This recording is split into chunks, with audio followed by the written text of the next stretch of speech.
What's up, guys? Hey, this is Christian Brindle with Six Figure Medicare Agent. Hope this video finds you doing well. And we're back with another video. Today, guys, we're going to be talking about Part D prescription drug plans, individual PDPs, prescription drug plan, PDP, and should you sell them as an agent? I know this might sound, for some of you, as a ridiculous question, but you would not believe how many people actually want to maybe not sell the PDPs when they first come into the business, and maybe they want to just kind of refer them out. And kind of the thought process behind this is, number one, they're a lot of work. Number two, they change every single year. People need to have updated prescription comparisons ran.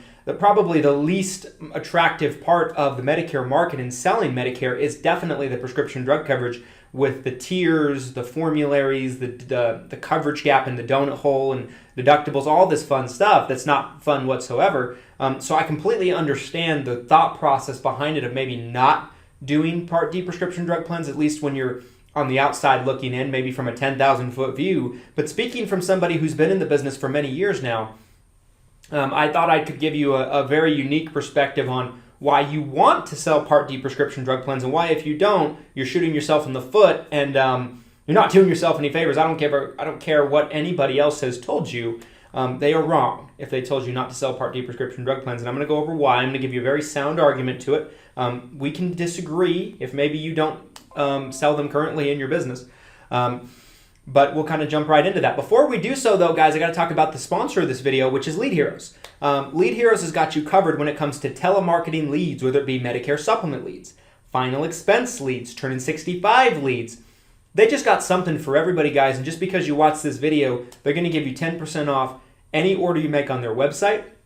A link to their website can be found down in the description of this video, right next to the coupon code that you want to enter at checkout to get your 10% off redeemed at the end of placing your order. So go ahead and try them out and check them out for AEP. All right, guys, let's talk about PDPs, Part D prescription drug plans. So why would someone not want to sell PDPs? Well, let's kind of get into that first off. I kind of gave you a little bit of that at the beginning of this video, but on top of those aspects that I already mentioned, the commission isn't great on PDPs. There's just not a lot of money in individual PDPs when you're just talking about maybe one or two policies. The commission is very low. Without having the numbers in front of me, I think a new to Medicare Part D prescription drug plan pays somewhere in the ballpark of about $80 for street level in 2022. And then the renewal's probably $38, $39, I want to say, something like that, maybe $40. I just don't have it in front of me. It's not something that I study as closely as I do maybe Medicare Advantage or Medicare supplement commissions, but it's somewhere in that ballpark. Really, the exact number is irrelevant to me. It's just not a huge amount of commission on any one sale. But it's definitely gone up over the years. It used to be in the 20s. It used to just really not pay very much at all. So it's definitely increased over the years.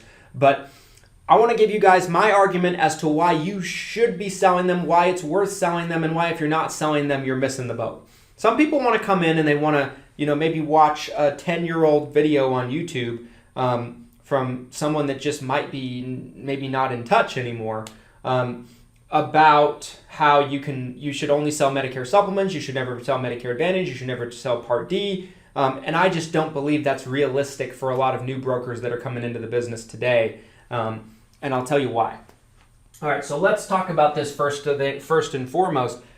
Number one, it all adds up.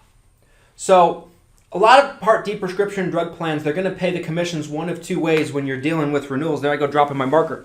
They're going to pay the commissions one of two ways. They're either going to pay out renewals a month at a time, like Medicare Advantage plans will or Medicare supplement plans will, or they're going to pay the entire year's worth of commission in January if the member keeps the policy, right? So it just depends on the carrier in terms of how they're actually going to do that. But when you really start to grow your business and really start to scale, in my personal opinion, I think that you are looking at a place where if you have hundreds of clients, thousands of clients, those numbers really, really start to add up, right? They really, really do start to add up, even on a small level, right? Like, let's say you're making $3-4 a month residually on those. Well, let's say you have 100 of those policies, right? If you have 100 of those policies, let's say, on the books, and you're making $3 a month, that's $300 a month residually. It might just sound like chump change, but let's say you have 1,000, right? 1,000 would be $3,000 a month, right? It just depends on what you're really looking at.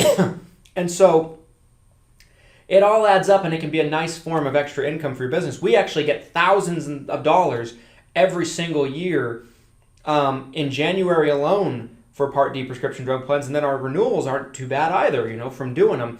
But it's not necessarily all about the money necessarily, although it helps. It's not like you're doing them for no commission. It protects your business.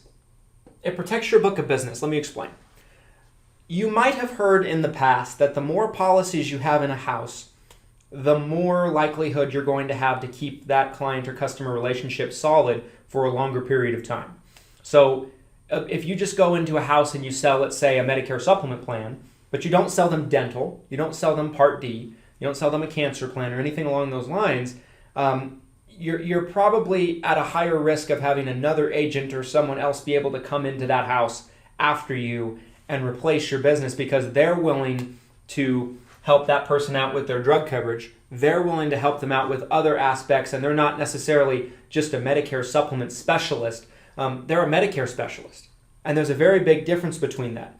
If you are a Medicare specialist, you are well versed in all things Medicare and you have no biases. You just want to help them with what they need help with. Listen to what I said there. I'm going to repeat that. You want to help them with what they need help with. You're not trying to push them into Medicare supplement. You're going to help them with whatever they need help with, whether it be Part D, Medicare Advantage, Medicare supplement. There's a difference between being a Medicare supplement specialist and a Medicare specialist. So if you take anything away from this video, I hope that it's that. And I couldn't tell you guys how many times that I myself have been out into the field and I've been able to essentially weasel my way in to a house when I was going to houses. I'm not doing that anymore because the person might be happy with their Medicare supplement, but the agent didn't really help them out with their Part D. They have a terrible Part D drug plan. It's very outdated. It's increased in price. It doesn't cover their drugs very well anymore. And I've been able to kind of go into the house, help replace that Part D plan, and I'm either able to come back later after some rate increases and move the Medicare supplement as well. So that way I'm able to get both products. Or I'm able to do an agent of record letter if it's a company that allows me to do so. A few still do. And so, it's essentially a window for you to be able to come in and help somebody, even if it's maybe not right away. And that can happen to you very, very easily. You're essentially not protecting your business as well as you could because you're not protecting the Medicare supplement. Because if someone else can come in and help them with the drug coverage, the cancer plan, whatever it might be, right, the dental vision hearing plan, they're going to come in with the intention of doing that one product, but fully with the intention in the back of their mind to try to get the Medicare supplement along with it. And they're getting the opportunity to do that by getting their foot in the door because you left the Part D plan unresolved and up for grabs for that person. So it protects your business. That's really the bottom line. I think sending it off to other people is a mistake, right? I know I've heard of people, they're like, well, I'll just refer it off to somebody else.